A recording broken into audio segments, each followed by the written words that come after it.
আমি একজন মুক্তিযোদ্ধার সন্তান হিসাবে এবং একজন মা হিসাবে আমি কোনো কোটা চাই না।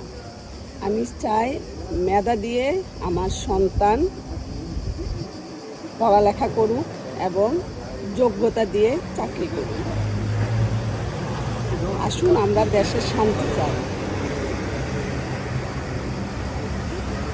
কারণ এই যে এত মায়ের বুক খালি হচ্ছে, এসব মাদের দুঃখ মৃত্যুর আগ পর্যন্ত ভুলতে পারবে না। কারণ আপনজন হারানো সত্যি অনেক কষ্ট। কারণ এই যে আবু সাইদ থেকে শুরু করে এই যে ক্লাস 9-এ পড়া ছাত্র, মানে এত ছাত্র যে প্রাণ হারাচ্ছে, শহীদ হচ্ছে, এসব মা বোন তারা কখনো ভুলতে পারবে না।